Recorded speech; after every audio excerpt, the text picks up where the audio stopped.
Muéstrame mi oscuridad, que quiero verme con claridad. Dicen que lo que creemos y lo que valoramos determina lo que hacemos. Con el tiempo, tal afirmación solo se ha venido aclarando y aclarando. Para que haya claridad hace falta la oscuridad, y sin embargo, casi nunca estamos dispuestos a ver nuestras propias sombras. Pero yo sí quiero ver mis sombras. Universo, muéstrame todas mis sombras, pues quiero verme a mí misma con claridad. Hemos creído que lo oscuro da miedo, que en la oscuridad se esconde lo indeseable, lo incómodo, lo doloroso. En una película de miedo, ¿acaso no siempre sentimos un gran alivio cuando se enciende la luz después de las tinieblas que nos tuvieron en tortura por 2 horas? Luego de todo ese susto, viene el alivio cuando se enciende la luz. Pienso que así funcionamos los humanos y las mentes. En la medida que iluminamos los recovecos de lo que creemos, de lo que habita en nuestra cabeza, es en la medida que podemos encontrar paz habitándonos. Van 7 años desde que yo comencé mi proceso de psicoanálisis. Es un espacio tan integrado ya en mi vida que se ha vuelto natural para mí pronunciar lo penoso, lo culposo, lo confuso. Llevo también una pila considerable de cuadernos escritos con los que jamás me atrevería a decir en voz alta lo que dice allí. Y lo que estos procesos me han enseñado es que uno necesita sentarse a pensar en qué piensa. Uno necesita sentarse a pensar en qué piensa. La terapia, la escritura y cualquier otro medio de comunicación con nuestro propio interior tiene ese efecto: poner un espejo frente al alma. Un espejo que refleje lo que creemos. Este es el episodio número 3 de 7 de preguntas para recalcular que estoy creando a partir de mi cumpleaños número 27. Los 2 capítulos anteriores ya están en este canal del podcast Comunica y Crece, un espacio donde yo, Jess Nares, hablo sobre lo que me ayuda a comunicar, crear y crecer. ¿Y por qué hablar sobre las creencias cuando se trata de recalcular? Dicho de manera sencilla, piensa en el dicho popular de: si quieres un cambio, camina distinto. Cada vez que sentimos la necesidad de recalcular, vamos a tener que recalibrar lo que pensamos al respecto de nuestra propia vida. Y para eso hemos de saber qué creemos y conocernos desde la sombra. Me resulta fascinante el tema de las creencias porque no hay forma de que una vez que nos disponemos a indagar en ellas, no nos llevemos sorpresas. Lo más curioso y peligroso de las creencias es que pasan desapercibidas. No las vemos. La mayoría de ellas viven tan arraigadas en nuestra mente, en nuestra forma de ser, que simplemente las dejamos de notar. Son los procesos de autoconocimiento los que nos permiten descubrirlas. Es como encender la luz en esos recovecos inusitados de nuestra conciencia. Como quienes van por la vida con una pierna más larga que la otra y no van jamás a una alineación. Amo ver esos videos en internet. Y me incluyo en el grupo de personas que ha dejado pendiente el mantenimiento físico con un fisioterapeuta. No nos damos cuenta hasta que vamos a la consulta, nos acostamos con la disposición de que liberen el cuerpo de tensiones, truenen y alineen los huesos que nos cargan. Ahí es cuando los que iban por la vida caminando chueco saben que iban caminando chueco. ¿Cómo terminamos así? Seguramente con el tiempo, con el descuido, con la costumbre. Lo mismo sucede con la mente. ¿Cómo terminamos creyendo lo que creemos? Lo escuchamos, lo vemos, lo normalizamos y sin darnos cuenta guiamos nuestra propia vida bajo las creencias que aprendimos, sin detenernos a cuestionarlas o siquiera observarlas con algo de distancia. Darnos a nosotros mismos estos espacios para recalcular es exactamente disponernos a poner distancia, a poner pausa para alinear lo que creemos, lo que queremos y lo que vamos a hacer. No elegir también es elegir. Elegir no ir con el fisioterapeuta, por ejemplo, es elegir seguir desalineado. Elegir no cuestionarse qué pensamos respecto a quiénes somos es elegir seguir en la misma ruta. La necesidad de recalibrar viene del presentimiento de que la ruta en la que vamos no es nuestra ruta. Vamos al fisio cuando algo no se siente del todo bien en el caminar, ¿no es cierto? Si estás escuchando esto, seguro es porque has experimentado en menor o mayor medida esta sensación. La intuición no es otra cosa que sabiduría interior. Es una voz tenue que se amplifica en la medida que le ponemos atención, que nos dice lo que nuestro más profundo sentir siente. Entonces, ¿por qué tantas veces acallamos esta voz, si suena bien? Porque muchas veces lo que nuestro más profundo sentir quiere decirnos contradice lo que estamos haciendo, la dirección en la que vamos. Y en ese caso, si decidiéramos escuchar esa intuición, se pondría difícil. Recuerdo una ocasión en terapia donde con llanto y una frustración inmensa en el pecho, solo quería levantarme del diván y escapar. Mis manos no podían dejar de moverse, quería empujarme fuera de esa superficie. Aún puedo sentir el pasmo en el pecho al recordarlo, el vértigo. Pero he terminado por concluir que el vértigo vale la pena.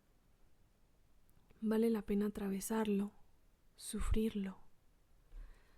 Es de valientes sentir el vértigo, pues del otro lado hay liberación, hay libertad esperando por nosotros, con los brazos abiertos. Quiero recomendarte una canción que se llama Unwritten de Natasha Bedingfield, que tiene toda la energía, toda la intención de este episodio. Por favor, cuando termines de escuchar esto, escúchala con la letra. Si no hablas inglés, no importa, pon la letra en español al mismo tiempo que la escuchas. Como cuando nos subimos a un avión con miedo al despegue. Yo recuerdo que cuando por fin me subí a un avión como a los 18 años, el despegue me aterró. Me provocó un hueco en el estómago. Pero al aterrizar, llegué a un destino hermoso que nunca creí que iba a conocer. Eso es el vértigo. El vértigo que creo que vale la pena atravesar. El vértigo que creo que vale la pena sentir. Porque del otro lado hay algo hermoso.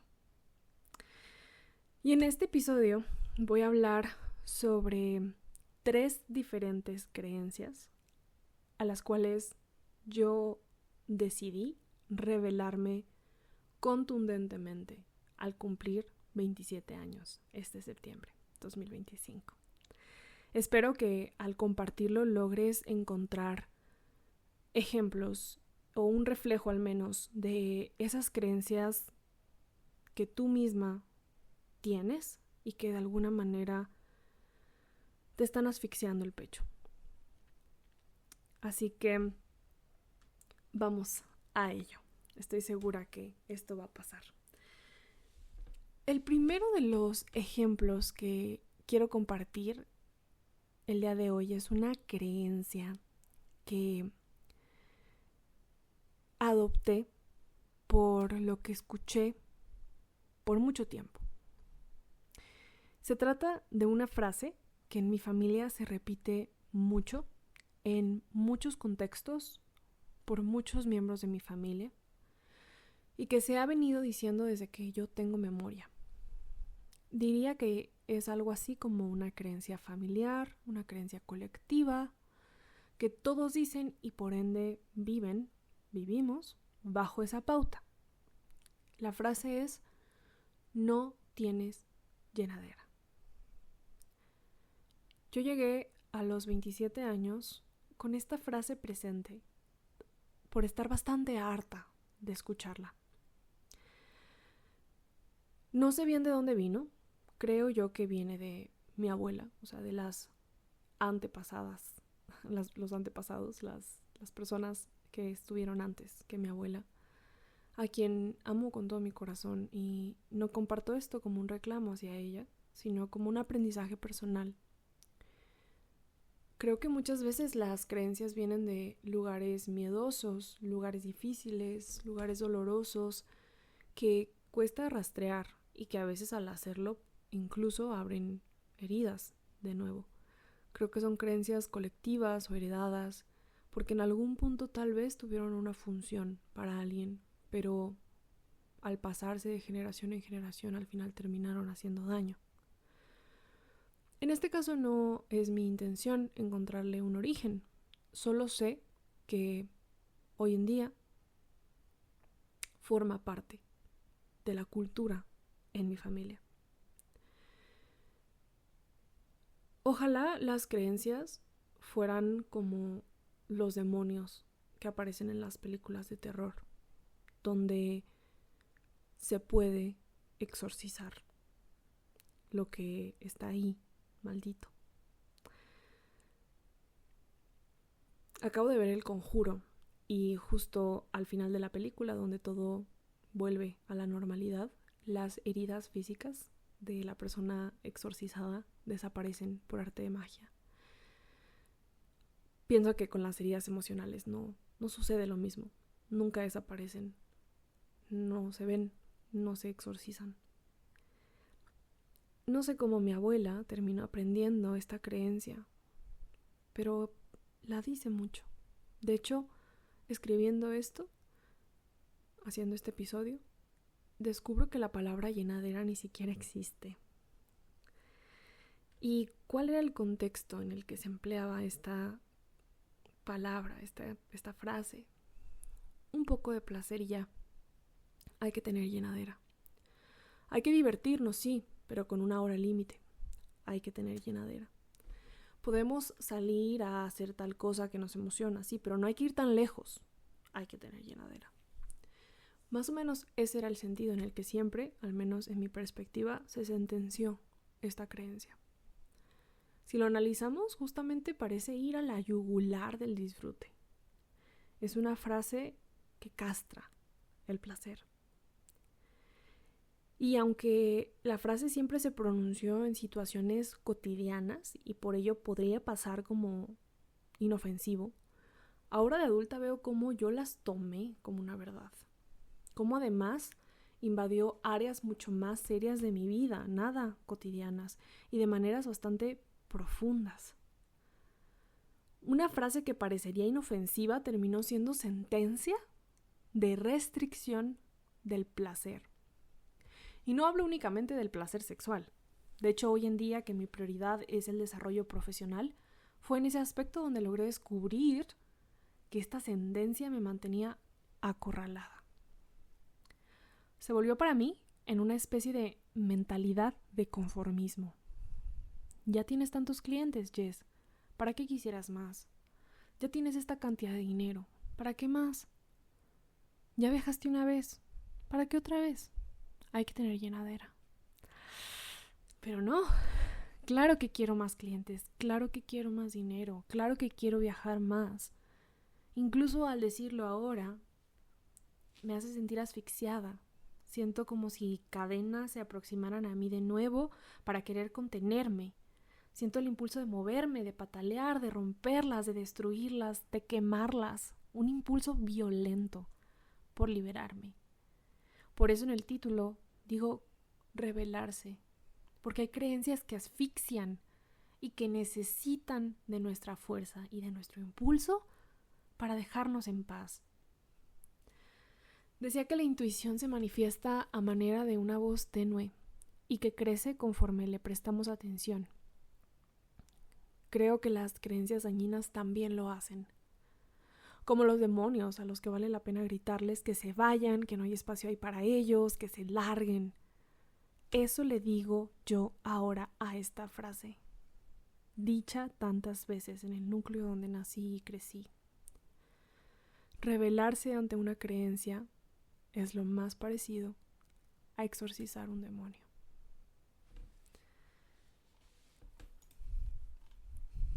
La segunda creencia a la que me rebelé cerca de mis 27 años, fue a la de no pidas si no necesitas.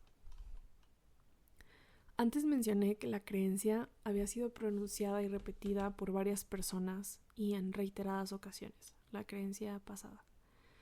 Esta no, solo la escuché de mi papá un puñado de veces, en el seno de conversaciones específicas relacionadas con el dinero. Mi papá me contó que él creció creyendo esto, que no había que pedir si no teníamos la necesidad de hacerlo. Afortunadamente, mi padre se ha abierto en temas difíciles con nosotros, sus hijos, y es gracias a esa comunicación que puedo entender un poco de dónde viene esta creencia. Él creció viviendo con su madre luego de que sus padres se separaran. Como en muchos casos, las madres solteras tienen que sacar a los hijos adelante y lo que el padre aporta es eternamente insuficiente. Al menos es lo que mi papá recuerda de su historia, o al menos lo que yo recuerdo de la historia que mi papá me contó. Así que él dice que su papá, aunque tuviera muy poco para dar, daba todo lo que tenía.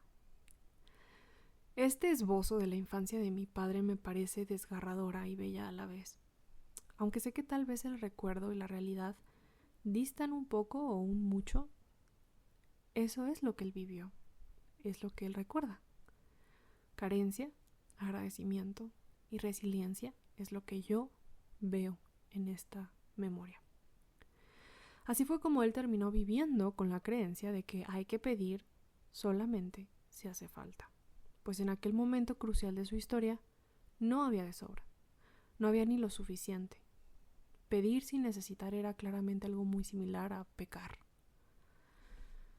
Y yo, con el tiempo, terminé creyendo esto también. A diferencia del ejemplo anterior, a esta creencia sí he logrado rastrear un posible origen y me ha servido para entenderlo mejor, para desenredarlo. Y tal vez a simple vista esta creencia no resulte limitante. No suena así, ¿no? Pero sí lo ha sido para mí. Lo que acabo de contar es mi interpretación de lo que mi padre alguna vez me contó. Recrear de dónde venimos a veces es como un rompecabezas que vamos armando con lo que nos van contando. Puede que estuviera malinterpretando, omitiendo o agrandando alguna parte. Entonces, recientemente yo terminé descubriendo que lo que yo aprendí que significaba no pidas si no necesitas, era que había que estar en una necesidad desesperada para que fuese justificable pedir. Desesperada es la palabra clave. En una realidad carente, seguramente la necesidad legítima era una necesidad extrema, yo me imaginé. Y esta idea, cargada en mis hombros por años, terminó pesándome. Combinada además con la anterior, que me llevó a interpretar que desear mucho era condenable, terminó por aplastarme. Pero llegó mi cumpleaños y yo me pregunté, ¿y qué tal si lo que yo necesito es mucho? ¿Qué tal si lo que necesito es tan grande que está lejos de necesidades básicas? Lo que yo quiero hoy es holgura, es abundancia, es tener opciones. Quiero libertad para decir, quiero libertad para elegir, quiero libertad para explorar, quiero libertad para crear, quiero libertad para construir. Para eso necesito mucho. So, fuck pedir solo al necesitar. Pido mucho, sí, porque sobre todo me pido mucho a mí. Pido mucho porque sí, quiero mucho. Y el último ejemplo del que voy a hablar no es una frase que me dijeron, ni colectivamente o personalmente, o algo que escuché y me tomé a pecho y me tatué en la mente. Es más bien una forma común que vi de proceder, también en mi familia. La creencia de que siempre es mejor evadir el conflicto, ante todo.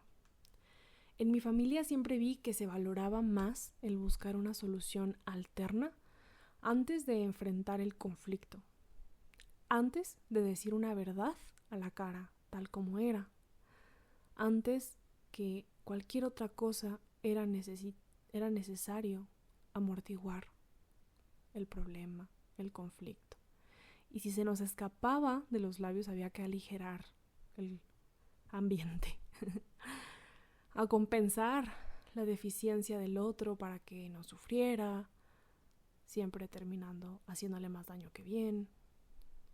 Para este caso no entraré en detalles, pero lo que quiero destacar es que al final las creencias que adoptamos no siempre vienen de lo que nos dicen, sino de lo que interpretamos, de las vivencias que experimentamos.